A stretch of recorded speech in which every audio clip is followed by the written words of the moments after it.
This is Tate's best friend. I've been around Tate more than anyone else outside his family the last 5 years. He's lived in my house. I've lived in his house. We've traveled together. Who is Sartorial Shooter? Try to avoid that question. You asked it twice. Who is the real Tate? Do you think that jail has changed him? When Tate was released, I did cry quite heavily.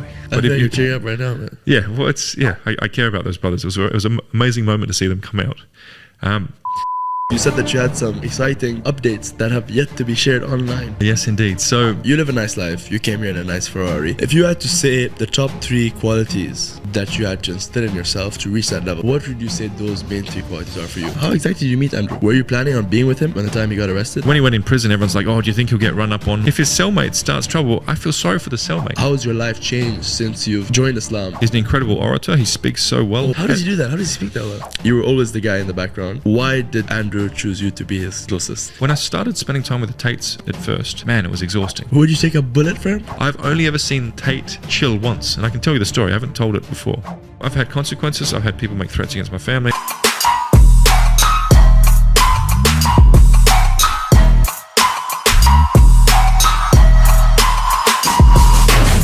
Welcome back to the show, the podcast where we discuss business, personal finance, self-improvement, and happiness. Today we have a very special guest, Joel, aka the Sartorial Shooter. Joel, thank you so much for coming. It's a pleasure, brother. Thank you. I really appreciate you taking this invite. I know you're a very private guy, extremely private if I may say.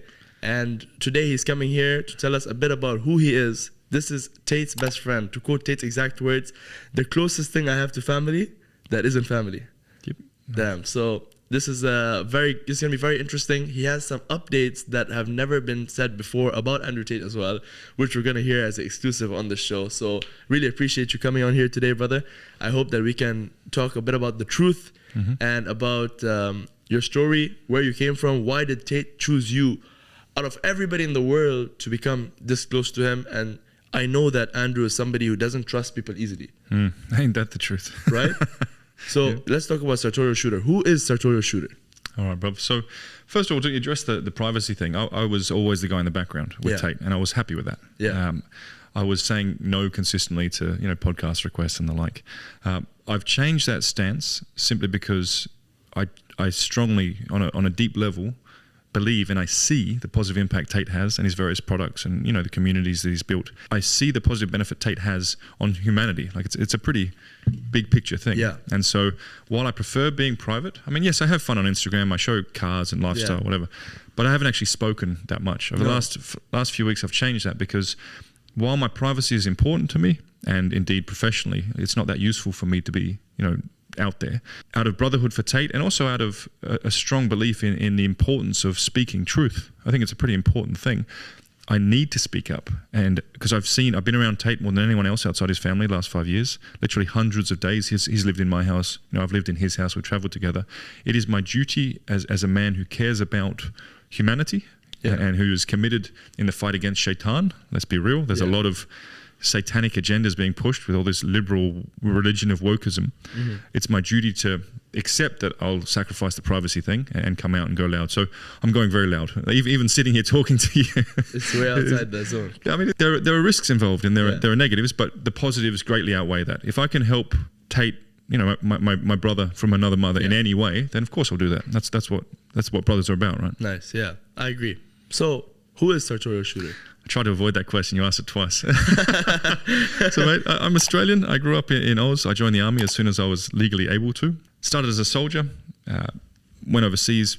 They found out that I was good at languages. I was brought into another specialist area, learned a bunch of other languages, and then I saw a lot of the world, which was great. Did various tasks and joined the private security sector, which I've been in for the last 15 years, Middle East space. So I've lived in Iran for 2.5 years, lived in Syria. Iran. I've been to Iran. Okay, how's your Farsi? It's okay. Farsi balad nistan. Okay, no worries. You speak Farsi? Yes, I do. Full Farsi? Yes, I do. Yeah. No way. Yeah, That's wild. An Australian speaking Farsi. It's unusual. It's a good party trick. People don't believe it. So actually, I used to have fun when I was in Iran because the way I look, no one would think that I speak Farsi. No way. And the amount of times I'd play little pranks. For example, I'd walk into a shop looking to buy a carpet, traditional Iranian experience.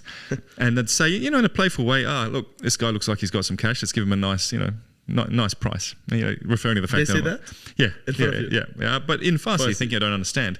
So I'd play the dumb tourist and okay, this one's nice, that one's nice. And then right at the end, I drop in street Farsi, not formal Farsi. Brothers, you know, I may be a foreigner, but I'd like a local price. Can we make that happen? And just watching their face go white. And then we'd shake hands and be friends. And, you know, They get so happy when they see yeah, that. dude. I used to have a lot of fun with it, definitely. Yeah, lived in Syria as well. A lot of time in Iraq. A lot of time all Iraq throughout. also I've been. Yeah, okay, Yeah, nice. I've been to Kadmain, Samarra, Baghdad, Najaf. Fantastic. So much history in that country. And I have a lot of Iraqi friends, very close friends. I really do feel for the struggle that country's been through. And I genuinely pray that life gets easier for Iraqis, you know, going forward. It's not been an easy few decades, right? Honestly, 100%. Yeah, And the worst thing country. is they claim that they came there to give them freedom. They just... That's a deep discussion, brother. Yeah, indeed. I think the military-industrial complex is real. I think the endless war phenomenon that we see is real. Yeah. And what hurts me is seeing desperately poor countries and non-combatants specifically in desperately poor countries suffering as a result of, you know, the military-industrial complex. I agree. And if we want to talk about zakat, the zakat that I try to give to, or do give the most, is non-combatants in war zones. I mean, when I was we can talk a little bit about what I do. I was evacuating families out of Ukraine when the war started. Wow, really? Bringing out dozens and dozens of families, young children, man, young, you know, and they got a backpack on, the same backpack you'd see kids go to school in Dubai with, but instead their whole life's in that backpack, you know, and children after children, little ones, babies, women. To me, that's the saddest part of war. And I personally, again, I'm not going to talk too much about my background. I'm not the sort of guy who needs to do that out of professionalism. But I don't think there's much glory or honor in modern day war. I mean, of course, I respect the soldier who fights what he believes in. But when you see the repercussions of modern day conflicts and you see so many non-combatants, the little people getting affected, man, it's heartbreaking. Yeah. And so that's the area that I try and give zakat to, that women and children in war zones. And also Tates are getting a lot more public about their philanthropy. I've seen some of you have a video recently where you were like feeding 2,000 people, and apparently Andrew and Tristan had donated in that. Yeah, they've been giving a lot for a long time. The only difference is now Andrew's like, go public. He's been really active in many different ways, but now I think also as part of becoming Muslim, yes, there's an argument that zakat should be quiet. I get that. But if you're a public figure and a role model for many and you're giving zakat, I think you should show it because it inspires other people to do it. Agree. And also, he's actually hired somebody. Positive. He's hired somebody with relevant experience to go and find useful charities to give to. That's how committed he is. He's hired someone full time and said, "You are now in charge of my charitable initiatives." It's beautiful. So you'll see a lot more of that from him. Amazing. Yeah. So guys, if you don't know, zakat is basically the Muslim kind of charity thing that it's called zakat, which is basically paying a portion of our wealth or our income over the year to charities. Also, it's interesting that you said about the kids, because, you know, there's this quote which is like, I don't know who won the war, but I know who paid the price. You know, it's a video of all these kids, you know. So true, man. And it's so sad true, because in the end of the day, like, you know, Iraq and Iran has the 4th most oil in the world, and Iraq has the 5th. And they had so much potential, but then, you know, war and this and that, and now they can't, you know, sanctions, and it feels a bit unjust, you know, sometimes. I think it's deeply unjust. Yeah. And again, I steer clear of talking about politics, especially when there's a microphone in my face. But what we can talk about is the fact that many, like, man, if anyone's living in the West, if you got a Western passport and you got a, you know, you're not hungry, you're doing well.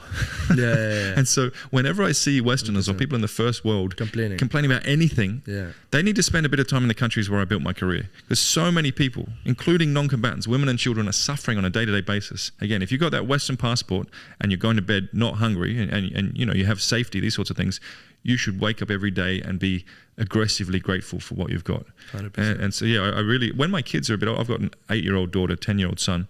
When they hit their early teens, I want to take them to some of these, you know, in a safe way, really poor places, and say, look, see that guy there, whether we're talking, you know, somewhere in Africa or, you know, somewhere remote in India, that individual could work their whole life and not have the opportunities you have. True. So as someone born in the Western world, one, you've got zero reason to be negative about anything, you know, and two, you better achieve. Yeah. If you've been born with such opportunities, you better fulfill those opportunities. So that's something I'm pretty passionate about. Damn, yeah. Honestly, you should do that. It'd be very eye-opening, I think, for them, and very exactly help them grow a lot. So why were you in Iran and Iraq? I keep trying to talk away from me, and you keep bringing it back. I like it. You're following. I don't want to just ask about Andrew. You know, a lot of people might have you on a podcast and just ask you about the Tates. Right, I'm trying to get. I'm happy to just talk about the Tates. But okay, fair enough. So I'm a trained investigator, and you're pursuing the line of questioning to its logical conclusion. So props to you, mate. So yeah, I was in the private security sector, which means many things. In the past, I've worked as a bodyguard. I've worked as the individual who does security reviews and comes up with mitigation measures for mega facilities, for large projects. So CCTV, guard orders, access control. I've dealt with kidnaps, dealt with many evacuations. Arab Spring was a very busy time for me. And also a lot of investigations as well, so dealing with people who make threats. Like a private investigator, kind of? Yeah, there's a bit of that. Yeah. But now I'm at the point where it's management. So I will deploy to certain countries if I need to, for example, with Ukraine. You were there personally, yeah? Yeah, indeed. But for the most part, I manage different specialists around the world. And it's very meaningful work. I mean, there's not much. I think people think like being a bodyguard or something like that is somehow glamorous. It's not. it's long hours and it's pretty dull. But when you do things like when you resolve a kidnap case, you get someone back to their family. When you conduct evacuations and you get people out of war zones, it is very meaningful. So I'm very grateful for that line of work. Yeah, it's interesting because you say it's fulfilling, and they did a survey. I think they interviewed it was a lot of people, and basically they asked them, "What is your job now?" Mm-hmm. And they asked them what would be a fulfilling job. And for the fulfilling job, a lot of the people on the survey said something like a fireman or a doctor or a soldier in the military. And they found that the correlation between all these jobs was a certain level of pain. Interesting, some struggle. Yeah. Isn't that interesting? It's so interesting that we think that our whole lives we're trying to avoid it, but actually pain is sometimes what brings us the most fulfillment. And the way I put it is, especially as a man, you know, we need that sense of mission, a bit of risk helps. I think the key thing is we need quality problems. Yeah. And I think that's if you want quality problems dealt with men you respect, that sums up all of those lines of work which are quite satisfying. And if you bring in a bit of risk, and if you bring in, a bit of hardship, getting out in the field, not eating right or sleeping right for a while, then coming back, you really do appreciate clean clothes. I mean, I won't say full belly because I'm fasting, so I'm hungry now. But usually full belly. Yeah, you appreciate the smaller things, definitely. And I think I'm very blessed to have meaningful work in my life. I think it's a real form of wealth. I know a lot of people who just have money, but they haven't had that struggle. They haven't had that sense of brotherhood, and they don't have quality problems in their lives. Let's say, again, with respect, let's say you're a trader, and your job is to sit in front of a screen and trade. I would never want that existence. You give me all the money in the world. What have you done? What have you contributed? You know what I mean? So I'm very grateful for a line of work where I'm making a real impact on the people that I serve. And the brothers that I work with, we go through some challenging stuff, and then we have clear wins. Nice. I choose my existence over being a billionaire trader any day. Nice. And I like that you said it's about having quality problems, because people think that a life without problems is what they want, but a life without problems is a life without happiness, because happiness is when you solve problems. The term happiness, I take some objection with that. I think this is my philosophy. Yeah, I'm very open to hear it. I think happiness comes and goes. I think it's a mood, and this is something Tate talks about very clearly as well. Whereas fulfillment. That's something to aim for. It doesn't matter how you feel. I think discipline. I often say discipline decisions daily, and that's something I learned from Tate. Tate puts in a certain amount of reps with a certain amount of weight every day, regardless of how he feels. Regardless, I mean, thankfully we don't drink anymore, which I'm very happy about. Alhamdulillah. Alhamdulillah. But even before, when there was all night drinking, 2 hours sleep, off to the gym as soon as you wake up. Wow. Like just that discipline, doing meaningful work, having people you want around you. None of this really, to me, ties into happiness, but it does tie into fulfillment. So that's my goal. I don't care about my mood. I don't care about my emotions. I want to wake up every day saying every part of my reality is what I want it to be.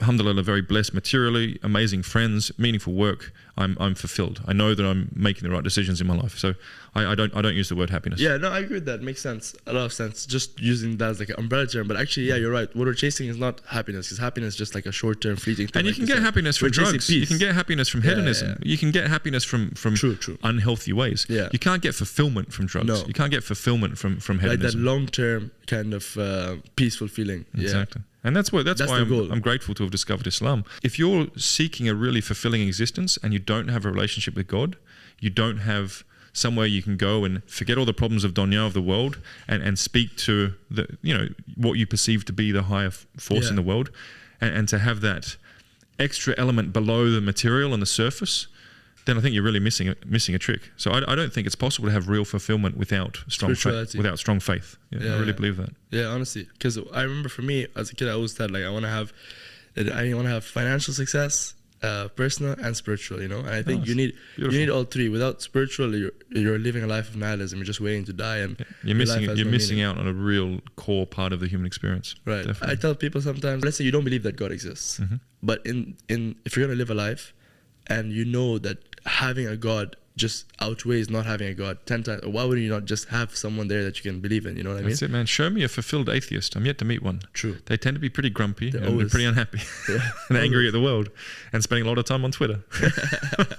And on debates. Yeah, exactly. True. They're just fighting. Right. So we're going to talk about, you were always the guy in the background and recently decided to come out. I wanted to ask you, why did Andrew choose you to be his closest friend? Interesting question. I think with people like Andrew and I, and indeed a lot of, I'd say that the men who are, really doing well in all different areas of life, there's a value economy. Yeah. I'm not Andrew's friend because I make good jokes or, I take good selfies or something. Yeah. I add value to his life. Yeah. I add value to his life and he adds value to mine. Now, if we want to break that down, what are the different ways you can add value to someone's life?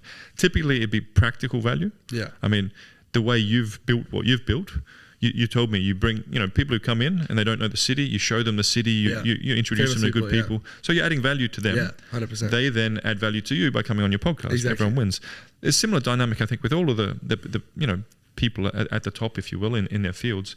I added value to his life in numerous ways. And he added a lot of value. I've learned a lot from Andrew. He's added a lot of value to pretty much every area of my life. Yeah. He's an incredible orator. He speaks so well. Amazing. He channels incredible insights. How does he do that? How does he speak that well? It's a tricky one. I think he has a very strong intellect from his dad, but his dad wasn't just smart. His dad was very intense and very clear on principles and very driven to find truth.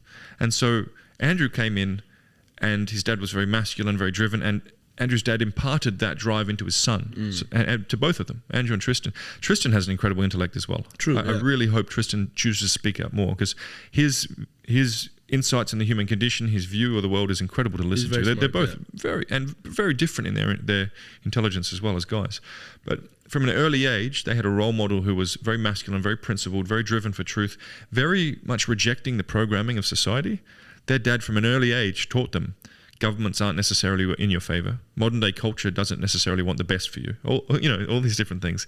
So they almost, I don't want to say took the red pill, but they from an early age, they thought with their own minds as opposed to what society was telling them to think. And so at the earliest of age, they were analyzing what they saw around them. And you bring that into, adulthood, that's someone who has a lot of learning and a lot of insights to share. And I really do believe, I don't want to say anything that's inappropriate, but I believe Andrew has a level of insight that is so rare, you could classify him as some sort of messenger. I don't necessarily mean in a religious sense. I don't want to say anything that's shirk, obviously. Yeah. But I think the amount of insights that Andrew channels has the real potential to help humanity on a very deep level. Yeah. We have this religion of wokeism. We have all this modern degeneracy, especially now that Andrew has found Islam and is more and more reflecting on what matters in life and how to live a good life and inspiring people and leaving a legacy on humanity. Like Andrew has the ears of the youth, right? And how you shape the youth is how you shape humanity. These people will become future leaders. So he's very much aware of the fact that it's now his duty with, the insights he was given from his dad and all he's learned over the years. And of course, guided by his faith, to leave a very clear and very positive impact on humanity. And that's why I support him so strongly. Look, I like Andrew. He's my bro. But the reason why I'm going public, the reason why I will literally sacrifice pretty much anything in my life to support him isn't just because he's my bro. It's because I see the importance and the positivity of his message and how that has such an important role to play when humanity is at a real crossroads. There are so many different influences trying to push humanity towards bless you, mate, towards degeneracy, towards hedonism, push away from traditional gender roles, which I think are very important. That leads to fulfillment, as we were talking about. That want to make men docile and sheepish and make women masculine and inherently unfulfilled. Andrew's words have the potential to offset all of that negative direction. Yeah. And I think it's very important. That's why I'm here. Nice. But to answer your question, brother, why did Andrew choose me? I added value first practically in numerous ways. I have a very particular set of skills, built over a long career, if you know that quote. So I helped practically in numerous ways, but then it became a brotherhood thing. And so he uses me as a sounding board for many of his, Andrew's Andrew. No one's managing Andrew. People say I'm his manager. No one is managing Andrew. Spend some time with Andrew. No one manages him. But what he does like is to bounce ideas off those he trusts. So I am that guy. Obviously Tristan is like brainstorm, that guy as well. thinking out loud kind of thing. Yeah, exactly. And so he values the insights I have, and the perspective I bring is risk. I have a master's degree in risk management. Really? I've been to about 90 countries and worked in pretty much every active war zone over the last 15 years. So I understand risk pretty well. And as someone who's, in the past protected very high profile people, I understand the physical security piece too. So I can add value that way. But also the brotherhood thing, and just having someone who you feel you can trust and you can really connect with and speak openly with, he values that. And so I think that's why he's chosen me. But it was a very slow process. Yeah. He actually admitted for the first year of our friendship, he didn't fully trust me. So he was doing his research on me based on my mannerisms, based on, what I said, how I conducted myself before he fully trusted me. And I think all men should be like that. Yeah. Who you let into your inner circle is a very... Men should conceptualize. They need to be very careful. Have the most important have thing, a tight circle. Don't have a lot of people in your home, and really vet those friends so that you can rely on them to the end. For me, 100%, hands down, by far, the most important action that had the most impact in my life was cutting out a lot of my friends. Awesome. And how old are you? I'm 20 now. Wow, man. See, a lot of people don't realize that until it's too late and they're in their 30s or 40s. Like, that's fantastic. It's often the hardest thing to do because, sometimes these are the people that you grew up with. They might have been there for you during a lot of hard times. But at the end of the day, where you're going in life, you have to know where you're going. And, they say, show me your friends, I'll show you my future. Are the friends around you? Are they on that same mission? And how well are they doing at that? You know what I mean? Fantastic. I think it's a frequency thing too. I haven't quite got my head around this, but when I started spending time with the Tates at first, man, it was exhausting. Okay. Like they don't sleep much. Back then there was a lot of drinking. Tates will train 3 times a day as normal. Max intensity. God. Like they just hit it all the time. They'll train the same muscle groups every day for like 10 days in a row. Jeez. There's this intense, constant output, constant work, zero chill. At first that was exhausting for me. He's in great shape. No, that's it. Great shape. People's trying to say he takes steroids. I know Tate. Tate couldn't be bothered taking steroids. Yeah. Like he just he doesn't take anything external anyways. He doesn't do any drugs. So why would he put like on principle? And his most important thing is testosterone. He's not gonna do something that's gonna worry about having. He won't be able to have kids later or stuff like that. He would never risk that. Yeah, exactly. On principle, he'd never touch any forms of steroid. But also time. He couldn't be bothered. Like literally, he couldn't be bothered. He's got money to make. He's not going to measure out certain drugs and put it in his body. He wouldn't do that. He's always working. He's like relentless. Exactly. And bro, with training too, he smashes himself all the time, max intensity every day, and he's naturally very muscular. So of course he's going to look good. But yeah, those first few times that I'd spend like a week with Tates, I'd need a week or two to recover. I was exhausted. Whereas over the years, I developed my stress capacity, or capacity to deal with stress. I developed my inherent hunger to win every day. Yeah. I developed my ability to operate on little sleep. Yeah. And so I picked up my frequency so that now when I'm rolling with the Tates, I don't get tired. And if anything, if I'm not at that level of frequency of output, of training, of conquest, of learning, of developing, of winning every day, I almost feel like something's missing. So to your point, the friends you have around you, the frequency they're at will either lift you up or pull you down. 100%. And my example with the Tates is perfect. I used to get tired. I used to be stressed. That's all gone now because I've been around those guys so much, and they don't have any capacity for tiredness or stress. I was there when Tate was in the midst of cancellation. He was losing his social media. He was losing his banking, his payment processes, his websites, everything. Journalists were coming after him. Journalists were coming after his family. Zero stress. No way. Bro, I was there.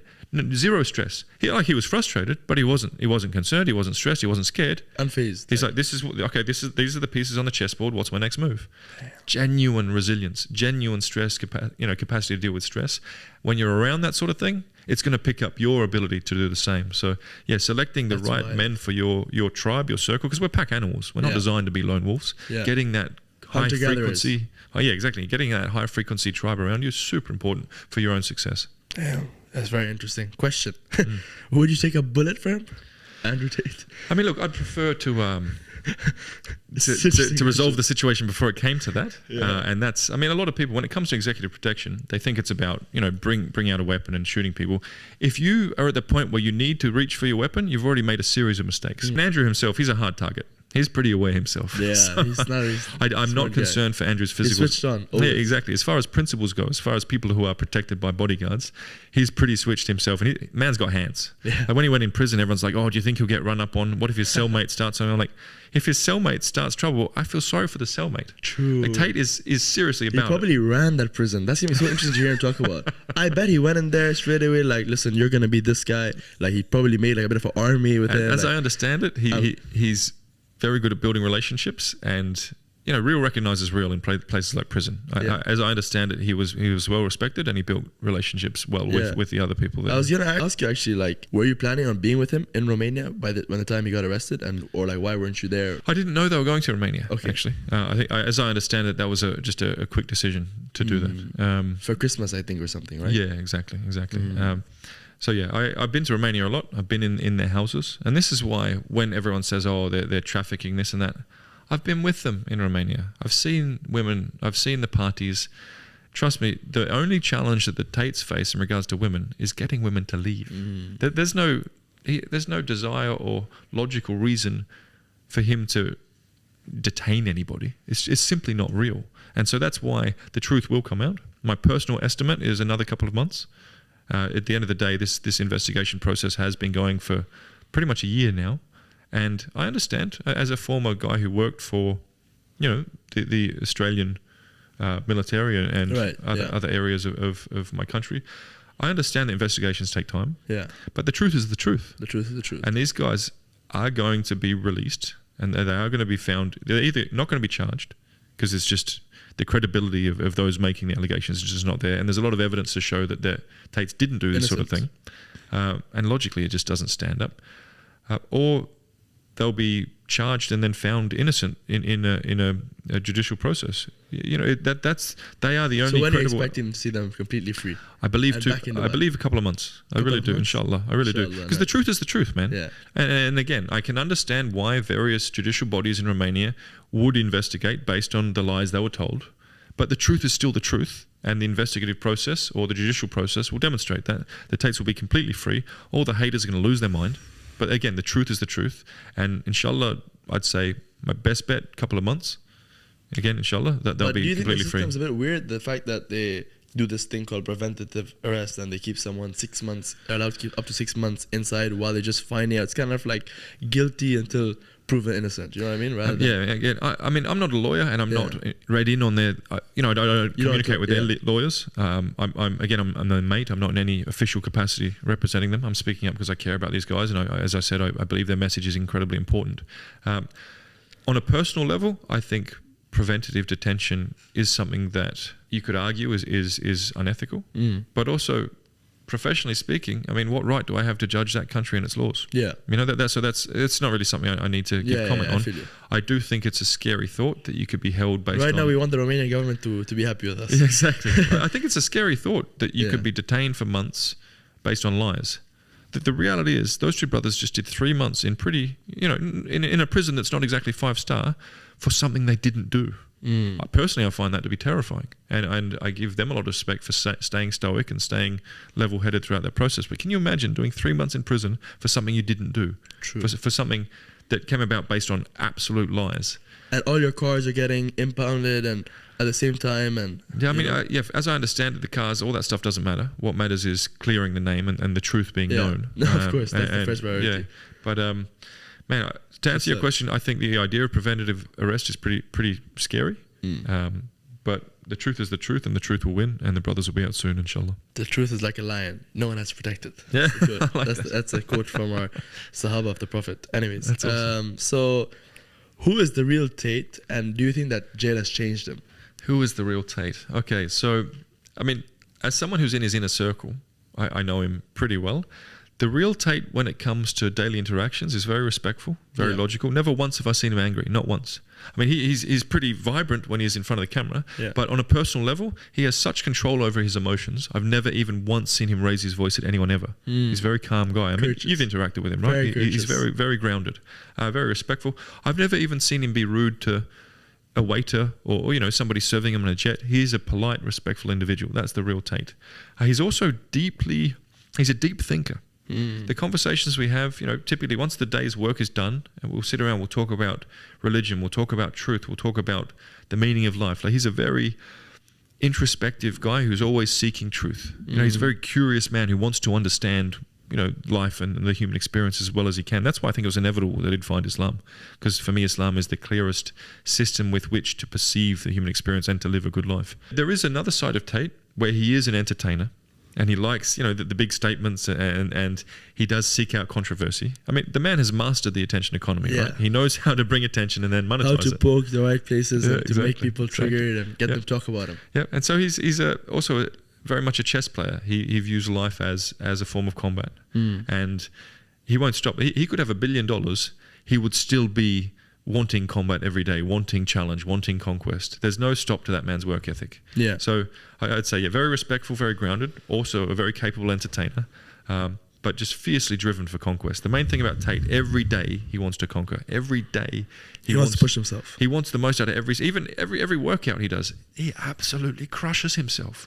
Like, you see him at the end of a set, the man's in pain. There is no moderate intensity for that man in any area of life. And I think that's part of the reason why he's such a role model for so many young men. He is walking the walk. He is every single day giving his best effort on everything ever. I've only ever seen Tate chill once, and I can tell you the story. I haven't told it before. Yes, we were on a catamaran in Croatia, and lots of sun and talking and training. We bought dumbbells to bring onto the boat so we could train every day. Nice. Still online, working all the day. As the sunset was going down, it was really beautiful. And it was so beautiful to the point that Tate put away the devices and just sat there and enjoyed the nature, which is rare because usually he's busy. After that, he went and he sat on that, the net at the front of the catamaran. Yeah. Where you can see the water. And I think he was meditating a bit. I saw that clip. Was that the one where he's like, "Welcome to the real world," and he jumps in the water? Was that the one? Yeah, it was on that boat. So he went and sat on that sort of trampoline on the catamaran, and I think he might have been meditating or something. And he sort of lay on his side, and he almost fell asleep. Yeah. So that's the first time I've ever seen him chill. Now, naturally, Tristan and I saw an opportunity. So we snuck off the back of the boat, swam under the catamaran, and just as he was falling asleep, the one time I've seen him look peaceful and relaxed, Tristan and I crept up quietly and then splashed him and screamed, "Shark, shark, shark." So he woke up ready to fight. So the one time I've seen him relax ever, his brother and I absolutely punked him. So there isn't much chill with the Tates, but that's to my point. He is on all the time, and he is working and conquering and training all the time. So it's not a surprise that he's built what he's built in terms of his life, and that he motivates so many young men to try and go out and build, their best version of themselves and their best reality as well. Nice. Before we stop talking about Andrew, I wanted to ask you said that you had some exciting updates that have yet to be shared online. Yes, indeed. What are those? Yes, indeed. So I talk to Tate every day, and I think the key thing to put forward is, because he understands his situation better than everyone, right? He is extremely positive now. I mean, in jail, there were some dark days. There was some, what's going to happen here. Now he's extremely positive. He has full clarity that this is towards the end of this saga. He has 100% conviction that it's only a matter of time, and this is, over the coming months, not years, that his name will be cleared. And so again, as I can't speak about the legal situation, I'm not officially representing him. What I can say is, I've seen a change in Tate now that he knows that this whole thing is almost over. Now, he's always known because he knows what he has and hasn't done, but now he recognizes that the process is playing itself out to the point where he will be released. And seeing that load off his shoulders, where he knows that the truth is being recognized by all the different entities involved in the investigation, has really made him lighten up a bit. I see him being a little bit more free and relaxed and happy, because he now knows, through that dark time of prison and all that mess, that the investigation process is reaching the point where the truth will be clear and no one can debate that. Nice. So it's very positive, man. The Tate energy, if you will, is lighter than I've seen it in many months, and he is more positive than I've seen in many months, which is great. The truth is the truth. The truth is the truth. And now the people who need to realize that are getting to the point where after a very long investigation, that is the end state they're coming to.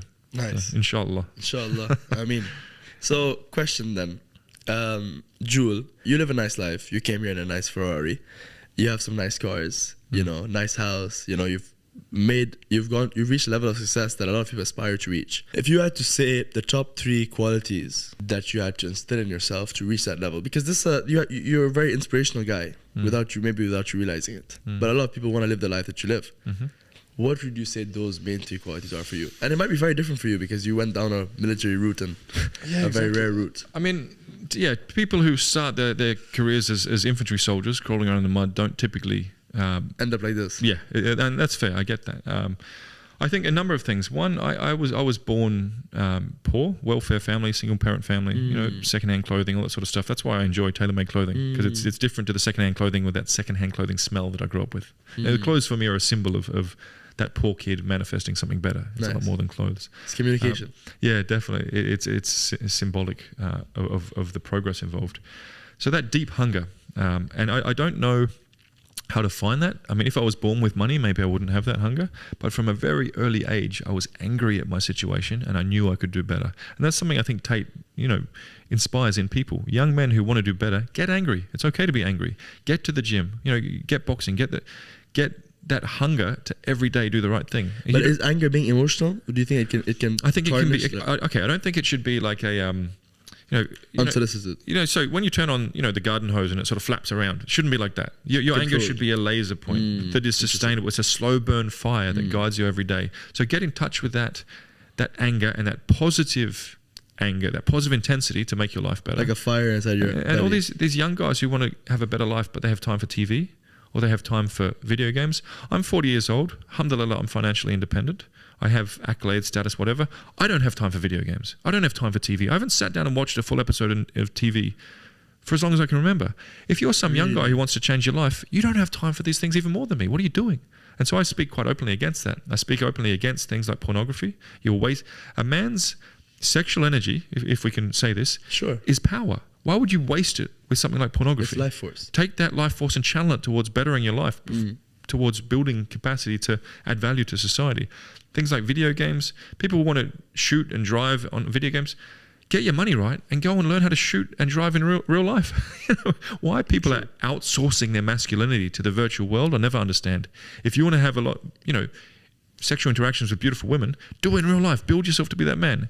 If you want to be a bad guy living a GTA lifestyle who's driving cars and shooting, do it in the real world. I don't understand how young men nowadays can outsource their masculinity like that. And I might annoy a lot of people here. Watching ball sports, what are you doing?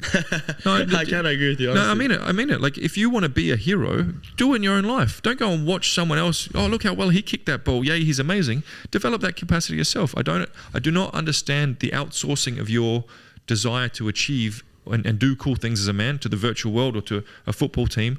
Build it in your own life. They're externalizing their happiness, by watching, by saying that if this team wins, I'll be happy, and if this player scores, it's my team. No, it's not. Yeah, they don't know you exist. It's not real. You don't know you. You don't own the team. You have no relation to them. It's funny. I heard this quote. This girl, she's like, wearing a football jersey and watching the team play and wearing that same jersey is like wearing scrubs and watching an episode of Grey's Anatomy or like a show about a doctor. Exactly. Like, would you ever wear scrubs and watch a doctor? There it is. That's it. So I think that's the key point. Be ferociously angry at your life situation and channel that daily to improve it. Yeah, and don't outsource your masculinity to anyone. Okay. Build your own life. I'd have to say number 2 is the right brothers around you. So key. So key. And again, when the Tates came into my life, I had a job and I had, a few side hustles. Very quickly, based on their level of output, I picked up my level of output, and then I had a whole bunch of side hustles and a whole bunch of businesses. So you realize what is possible in terms of your output as a human when you have other high-performing men around you. So that's absolutely key. How to find those men? for me, the War Room was hugely useful. Now, I speak openly about Tate's organisation, the War Room, because for me, that is the single most powerful and efficient way to find high-frequency men who are specialists in their field, who have the same belief systems as you, who are pushing every day to better their realities in the War Room. And so I've actually, I put in a fair amount of time on... You've been in the War Room probably from day one, right? I mean, yeah, From like pretty early early stages, on. And I help build it. I mentor a lot of guys inside. I put hours every day into, voice notes back and forth with the guys inside. I do what I can to contribute. That's my brotherhood. That's my tribe. I contribute as much as I can. And I'm actually now, I devote a bit of time each day into answering DMs on Instagram. But there's so many I can't answer them all. So if people have questions about the War Room, write to me with War Room and then your question on Instagram, and I will endeavor to respond. It won't be immediate, but I'll get there. Because I really believe in this brotherhood. The way I put it, it's a bit of a funny thing to say on camera, but imagine... in a completely non-sexual way, Tinder, but for finding brothers. It's the best men in your area. No homo. No homo. Best man in your area. In a completely halal manner. Me, bro. This is a joke. I'm not. Maybe we have to cut this out. Maybe it doesn't sound good. But no, I'm not. In the same way that if you try and find brothers manually by meeting people, you'd have to meet 10,000 guys to find a few reliable brothers. True. The War Room's done that for you. It's been that filter of quality men who are already in the War Room, especially the guys who've proved themselves in the War Room. They are the top men that you will have in your city or in your country. Or it's powerful.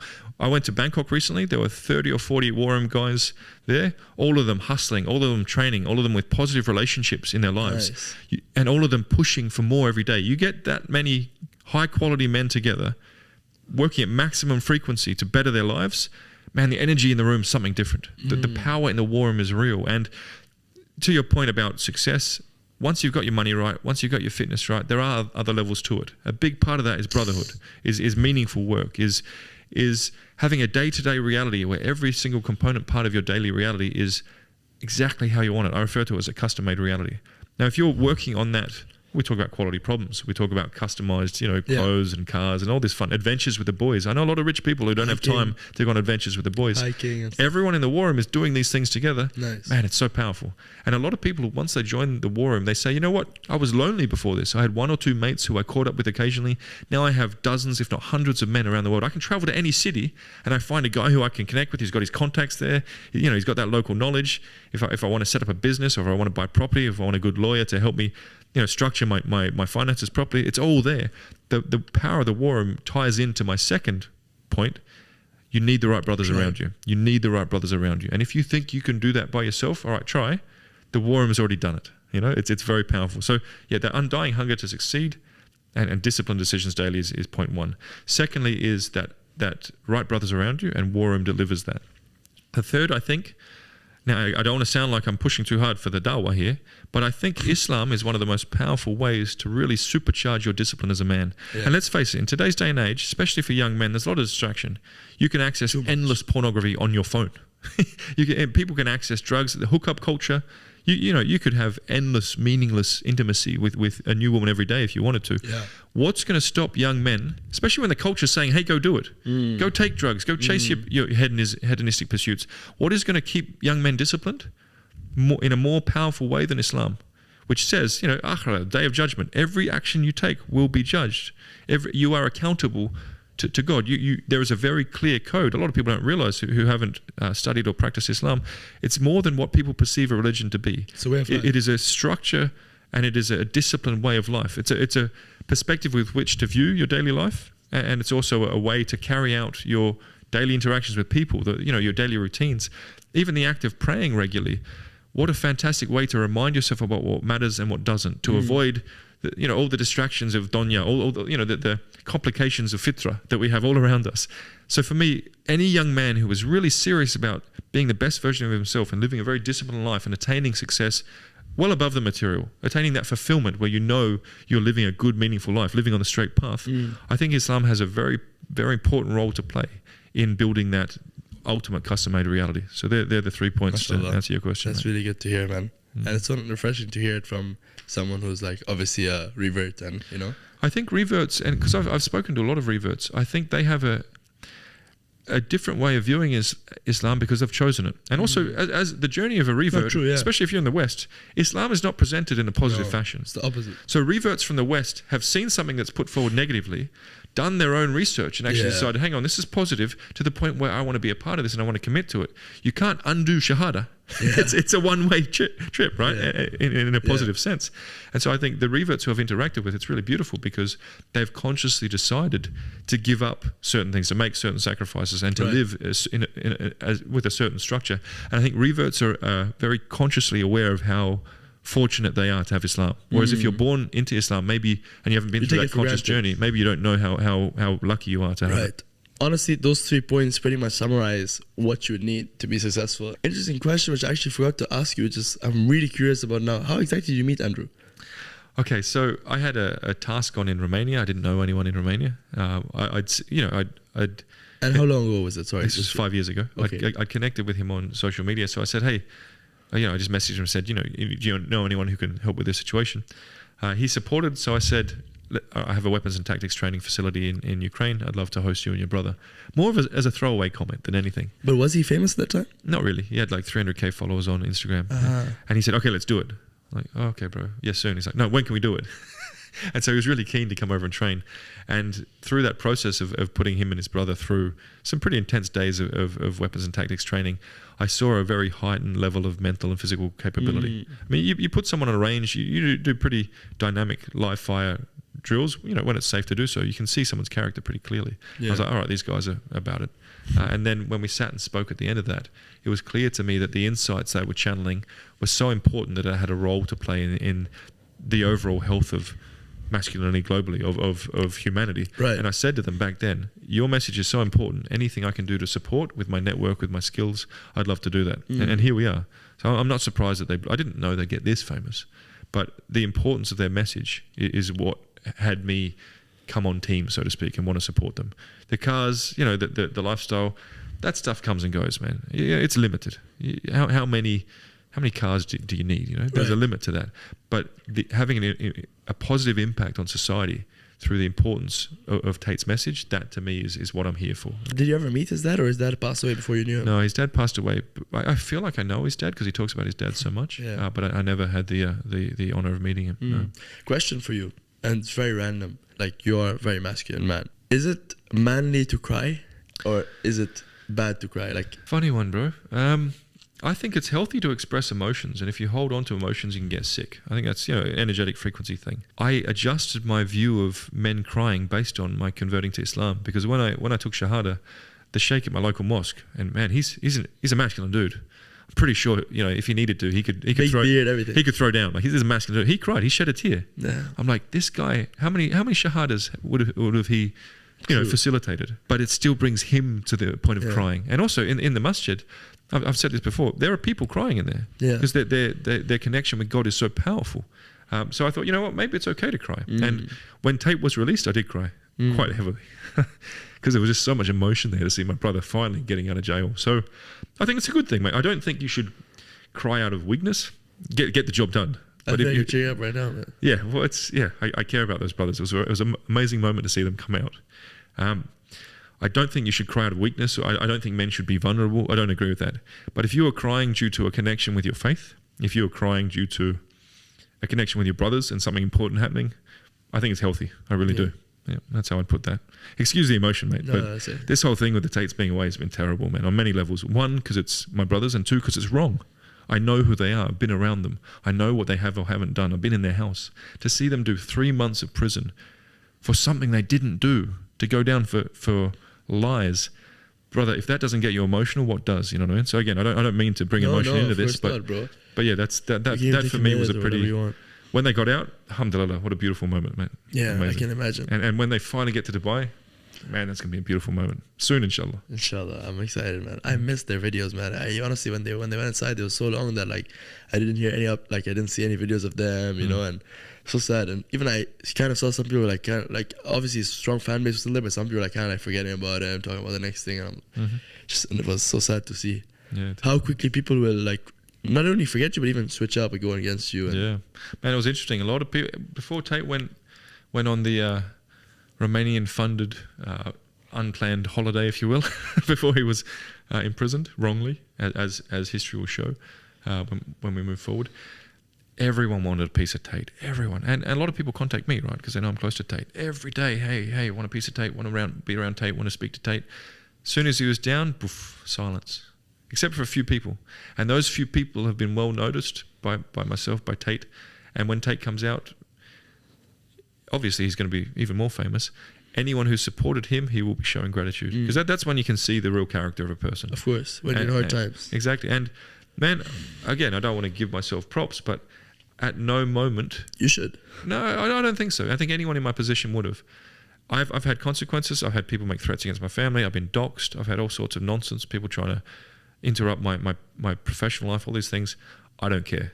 Bring whatever hate you need to. He's my brother. I know what he has and hasn't done. And at the end of the day, let's say I get fired and cancelled. Fine. I'll train with my brothers. I'll go to the masjid. I'll play chess.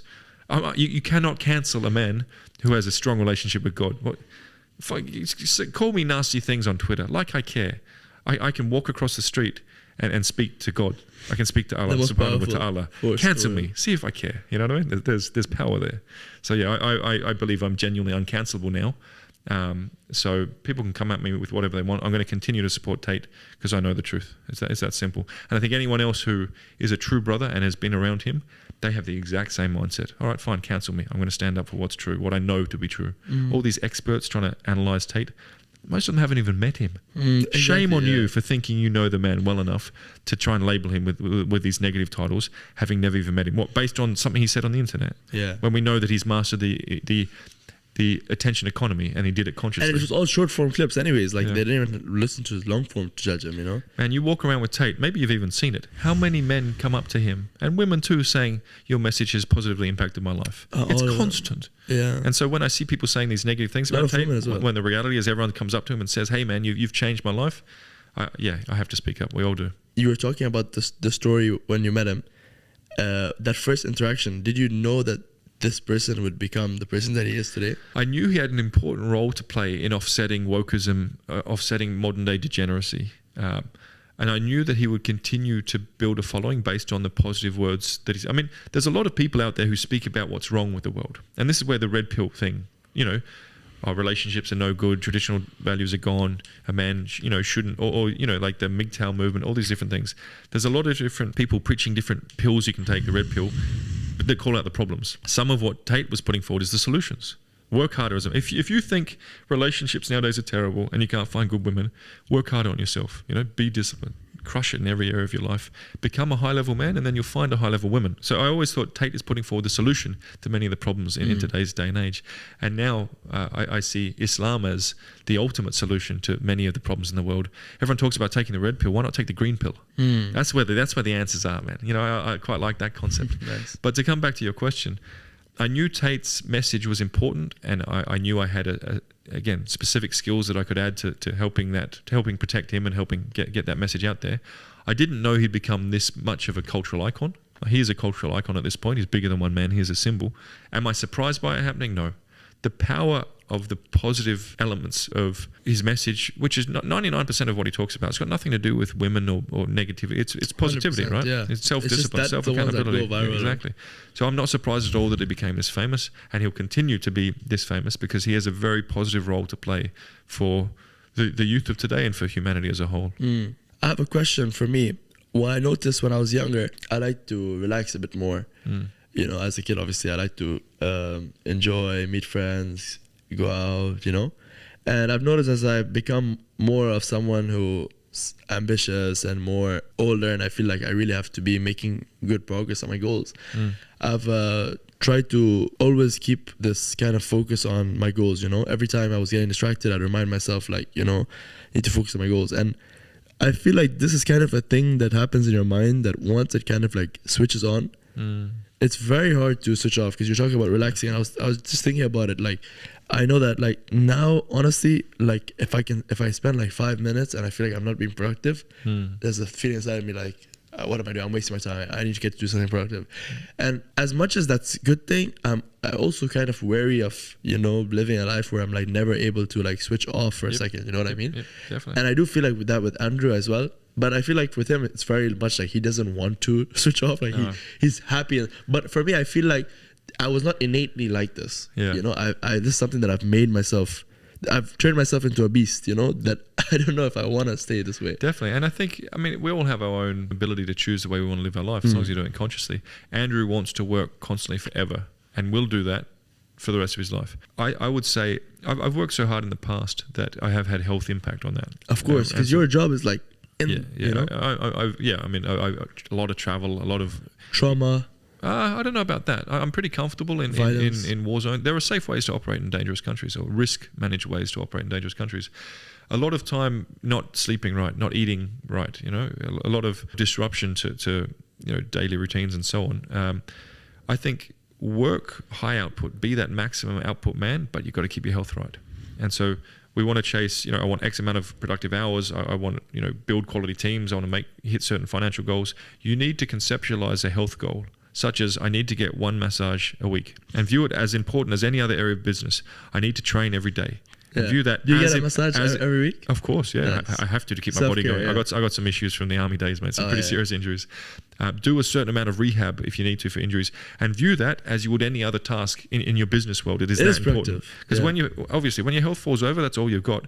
But everyone forgets that until their health falls over. So what I would say is maximum output, maximum hustle, but include maintaining health as one of your business, you know, key performance indicators, one of the deliverables that you have to deliver. Yeah, when you feel good, you do good. Like when you feel good, you're able to work harder. Your mind is more clear. And then things like sleep hygiene. If you don't look at your phone for half an hour, and for example, do what I do, read the Quran or read some sort of something that helps you as a person, you will sleep so much deeper and you'll be so much more efficient the next day.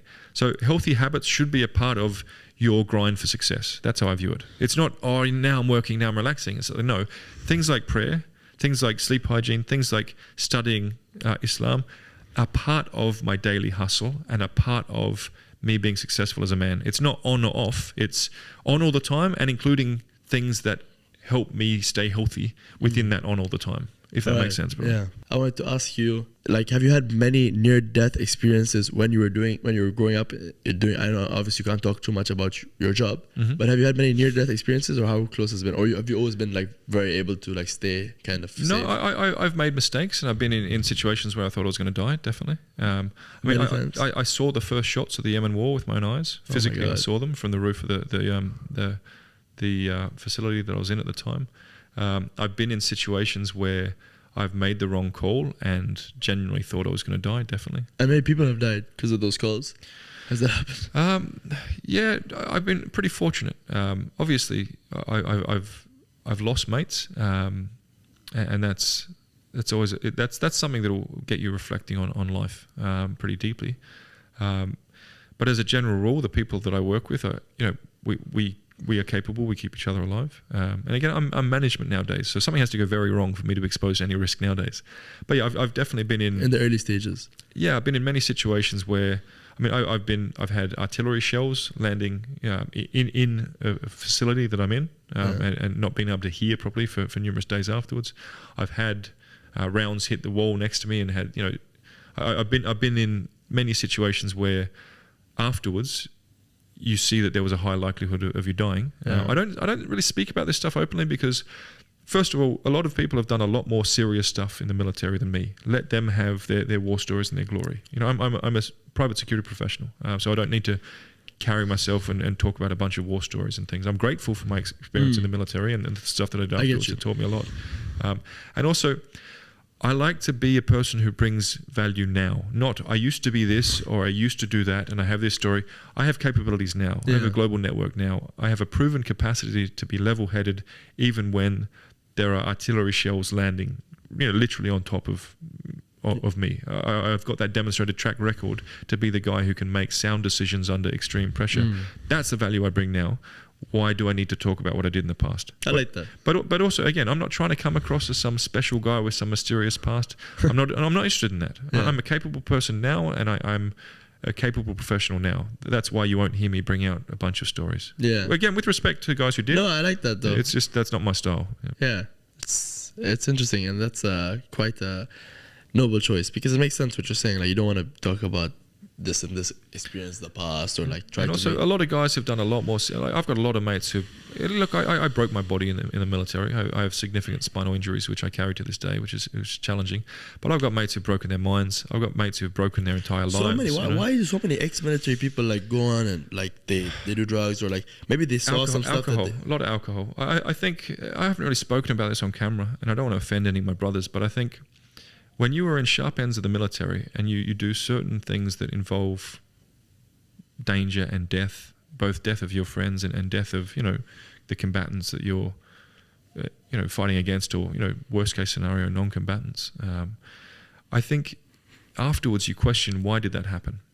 And typically speaking, once you are out of the military, you start to think, hang on a second, maybe all these Hollywood movies that tell me I should go off and fight, maybe all this programming that, you know, it's our duty to bring freedom to various countries. Maybe it's not real. Maybe the military-industrial complex is the reason why people go to war. And again, I don't want to. I mean, I've lost a lot of mates, and I am grateful for their sacrifice because they did something they believed in. Of course, These were young men. Their intention, Nia. These are young men doing what they thought was right. But when you get out of the military and perhaps you get a bit disenfranchised with the system and with the government, and you think, hang on, why did I go through all that? Why did I see my mates die for something that, in terms of the reason, I now think, well, hang on, why were we even in that country? That is what breaks a man. It's not the combat, it's not the stress, it's the questioning of why did I do those things? Perhaps the meaning that I thought I had doing those things was manufactured and not genuine. And I've lost mates, or I've had injuries, or I've been, you know, I've done things I regret for a meaning that wasn't actually real. That's what breaks people's brains, in my experience. That's so interesting. Well, think about it, man. Yeah, when you're going to a war zone as a soldier, you got your brothers around you, you're hyped up, you believe you're doing the right thing. You'll kick down doors, you do very aggressive things. 10 years later, it's shattering when it all comes. You start to think, well, hang on a sec, what was the point of that war? Yeah. That war lasted for decades, and People what was died. the outcome? What was the benefit? To me, that's what leads to PTSD. And again, with all respect to all of my current and former serving brothers, those men believe what they're doing. They believe they're doing the right thing. Of course. I think what hurts and what breaks brains afterwards is when they start to question, wait a sec, was that really the right thing? And again, I don't want to disrespect anyone here, because I have a lot of respect for my brothers in uniform and veterans. But that's a hard realization to have. Hard pill to swallow. Yeah. You talked a lot about Islam, and honestly, the discipline, like you said, that you get when you're in the religion of Islam. Like, I know for me, I sleep kind of late, so after Fajr I still have to go back to sleep. I'm not able to like stay awake until and like go to work at that time. So I wake up at like 9, 10. But that discipline of like at 4 a.m, you know, at the brink of dawn, you have to take out your blanket, the room is cold, you have to go in and wash your face, wash your arms, and now it's like you go back in the room and it's freezing, you know. But after you like dry off and you start to say Allahu Akbar, and there's a very good feeling of peace. And it's like nowadays it's coming out of the things of like intermittent fasting and the things like wake up at sunrise and meditate, you know, or wake up at sunrise and in the quietness and have a peaceful moment alone, you know. It's literally what Islam was talking about ages ago. So I want to ask you, for you, Jewel, how has your life changed since you've joined Islam? What difference have you felt in your life? And how long have you been Muslim for, by the way? A couple of months now. Okay. Although I studied Islam for a good 5 years. Man, 2004, when I first came to the Middle East, I had people trying to get me to convert. So it's not a new thing for me. It's been a slow process. Love to answer that question as to what's changed. First of all, something you said there. I think there's a real power there. You said there's an inner calm when you pray. For me, I feel like every time I go to the mosque, I feel like I'm supercharging. I mean, it's a bit of a metaphysical thing, but I leave refreshed. And nowadays, people will meditate or they'll do certain things to get that. Islam's been doing it for thousands of years. Yeah, exactly. You talk about intermittent fasting. Nowadays, it's a fad. Oh, you should fast. Islam's been doing it for thousands of years. Even to the point where the amount of times I've read, because I try to read every day, the amount of times I've read something, either in the Quran or in, you know, associated texts, and gone, oh, wow, I've been thinking that for years, and here it is written hundreds of years ago. One example, the idea of niyyah, the idea of the intent that you have in your heart when you approach a certain task. I figured out about 10 years ago, the underlying intention behind you do a certain task will dictate the outcome. For example, if you're chasing money and you're hungry for that money and you'll you know, do unethical stuff to get it, and you need it for unhealthy reasons. You're coming from a mindset of scarcity. Your path to money is going to be a very messy one. You might get that money, but it's going to be a mess.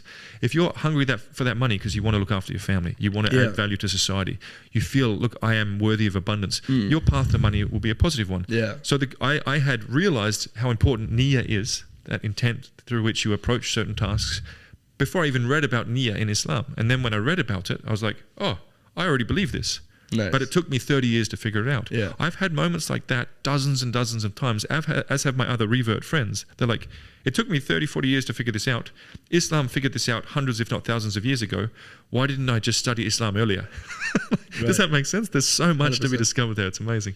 So I'm really enjoying, the more I read, the more I want to read. Because there's power there, man. It's genuine life value adding power within, the body of literature that Muslims study every day. So that's very powerful. As to what's changed in my life, I find less of a focus on material gains and more of a focus on how do I make more time to pray? How do I make more time to read the Quran and to have, I really value the discussions that I have with my Muslim brothers. I've had so much support from people around the world.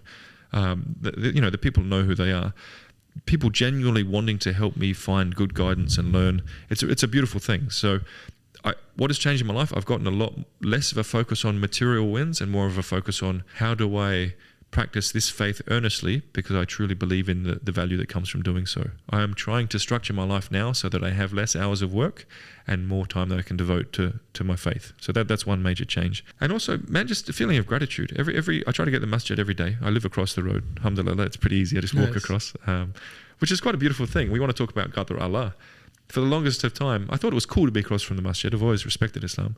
But now as a practicing Muslim, bro, it's 100 meters. It's perfect. And you hear the call to prayer. Exactly. I was like, all right, put the phone down, walk over. Yeah. It's beautiful. So, that's the call to prayer is so beautiful. The voice that the muaddin has when he goes. It hits on a deep level when you're practicing earnestly. But all the things that I've given up, great. So I don't drink anymore. Alcohol is poison. Good. I can tell Tristan Tate, sorry buddy, I'm not having that drink because of my faith. It's poison. So I like that I'm not drinking.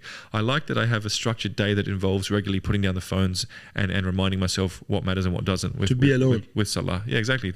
A time where your heart can be still. I think it's very healthy. We don't have it in modern day. We go inside the car, loud music, finish that, there's no time for reflection. Constant stimulus and constant pull towards dunya as opposed to being pulled towards that which is deeper and more meaningful in life, Yeah, and there's a good quote one scholar says, which is like you can chase the limited or the unlimited, I like that. And when you chase deen, like at the end of the day, this life is short, very short, and that's where the real eternity is going to be spent. And I'm still working on that because for me, I feel like my daily life is a form of utopia. I literally, every area of my life, from the relationships I have to the work to the contributions I make to society, is so wonderful that every day in the mosque I'm giving gratitude.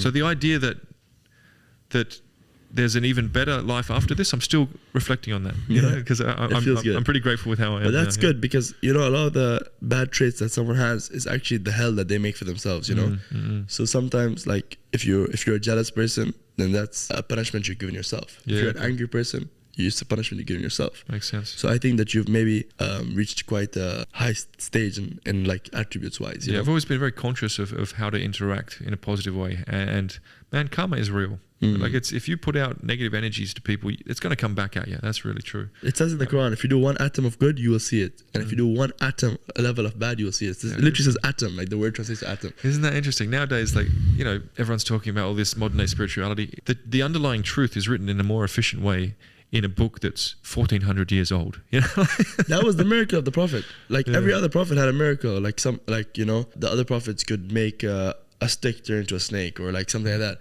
The prophet's miracle was his book, his Quran, which is you channel that age-old knowledge. It's so deep. Which is if you read something that's 1400 years old, right? It is so relevant to today. I feel it's even more relevant than ever before. It's incredible. Like with this wokeism push, this degeneracy, this trend for men to follow modern culture and just become useless creatures who can't even look after themselves or their family. There's a book that's 1400 years old, which gives you a system with which to follow and live a meaningful life.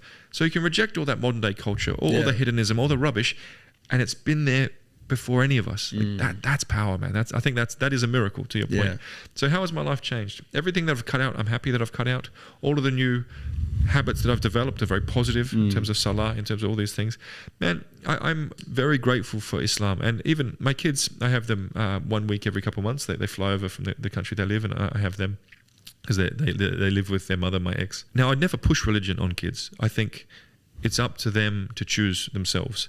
However, I said, Dad's going to the mosque. If you want to join, you can. I didn't incentivize it, didn't say there's an ice cream afterwards. And they both said, yes, I'd like to. So took my 8-year-old daughter, my 10-year-old son, we walked across the road, we did the ablutions. Nice. My son got completely wet, so we had to change his pants, change his pants, got a bit too much water involved. Funny. And they went in there, and it was, they prayed next to me. It was quite beautiful. Their first time ever. First time, yeah. And afterwards, I said, how was that? And they said, yeah, it was good, Papa. It felt nice. Well, that's cool. And again, I'd never push it on them. It's their decision. Right. My parenting is such that I will guide you to make your own decisions in life. I think that's very important. Your life is your life. And you lead by example. Yeah, exactly. Which is very good. But then the next day, my son says, when are we going to the mosque, Papa? I'm like, really? You want to go again? He says, yes, I do.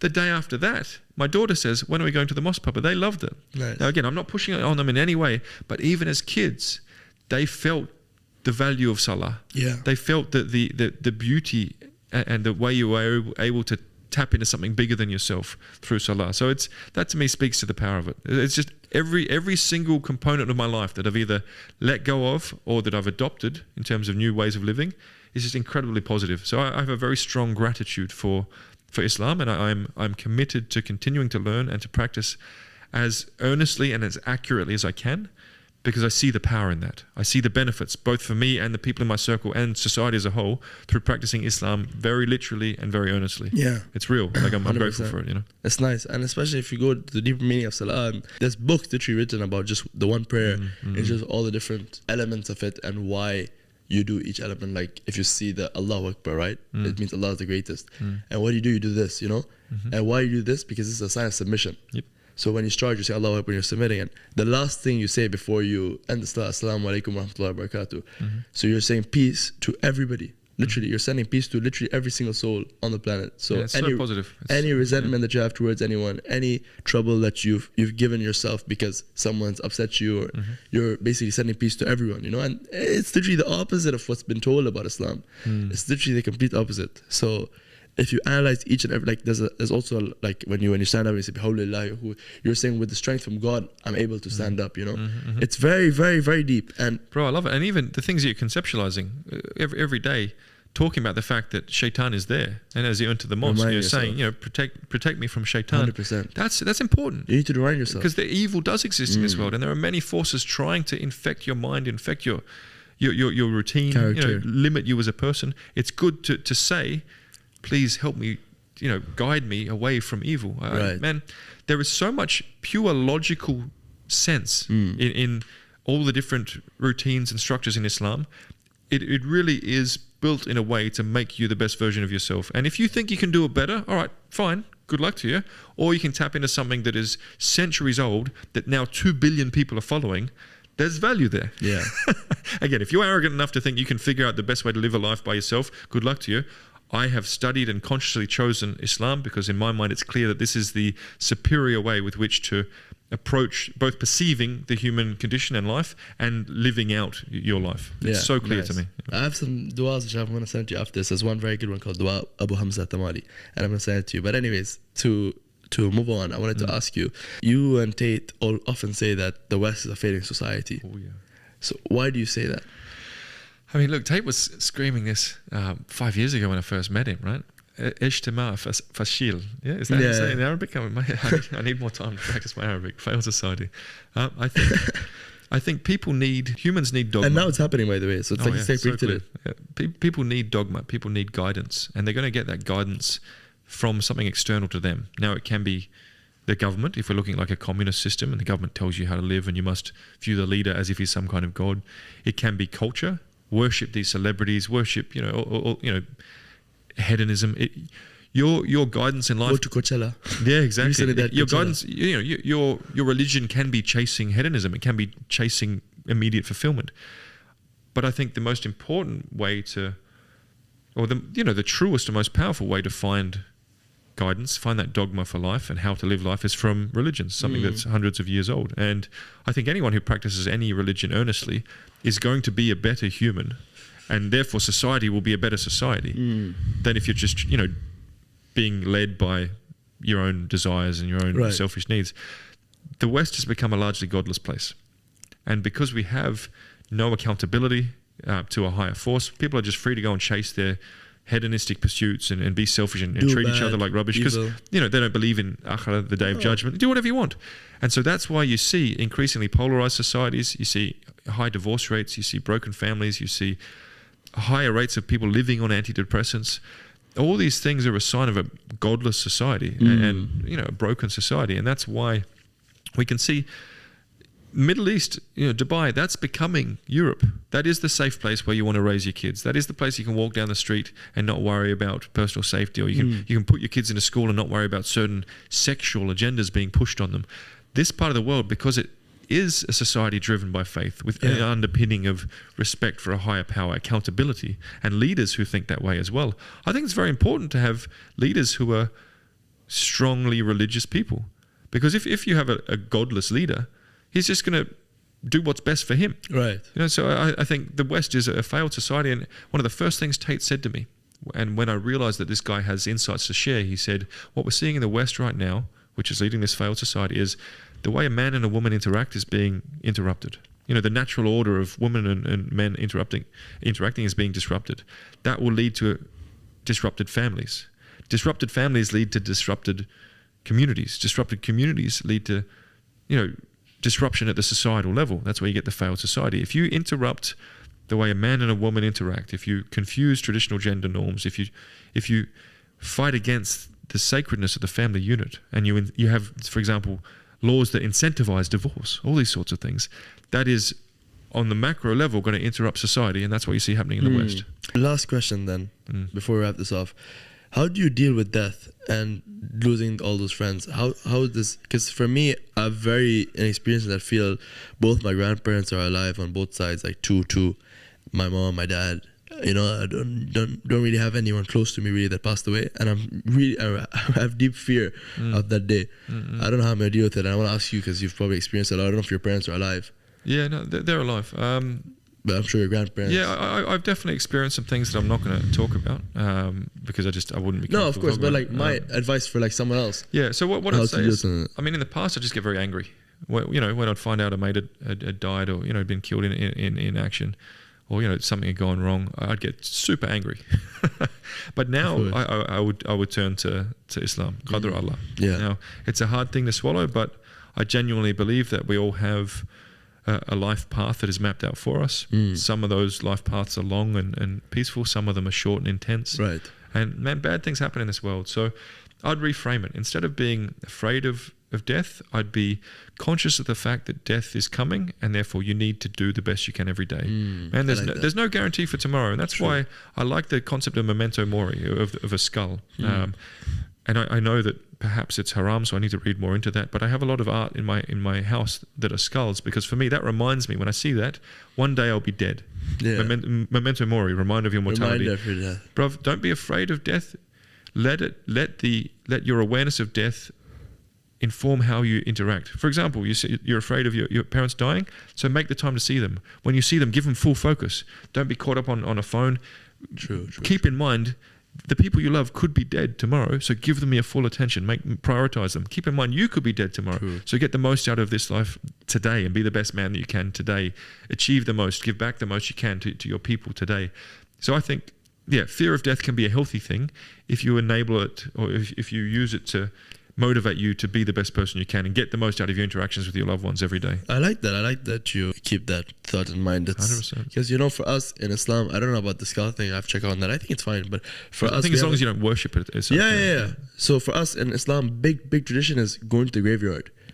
And I spoke about this recently on a podcast. Interesting. I didn't know that. Yeah, so very big tradition in Islam is they say like every Thursday you should go to the graveyard And my relatives back in Africa, they go every morning. Like my dad, he goes once a week, but my relatives in Africa, they go every single morning. Isn't that interesting? Yeah, and when they obviously now they have some family there and stuff, but even if you don't, as a practice, like going there, like for me, when I go there, if you go to the graveyard in Dubai, you'll see there's a lot of benches, a lot of like seating around, you'll see a lot of people there at all times, you know, and people come and sit and they do like a prayer for them, and it's multifold, the benefits. They say like even there's meditations that's like love and kindness meditation, you know, when you try to show love to someone, it makes you feel good. Yep. So it's an energy thing. It's a positive energy. So when you sit there with the dead people and you pray for them, that they, even though you may not even know them, but you pray that their families are okay and dealing with their loss well, and that they're going to be okay in their afterlife, it makes you feel good.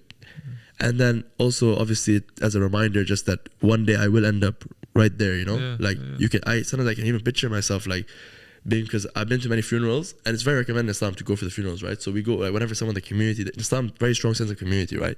So whenever someone in the community or in the local mosque dies, everyone's there at the funeral.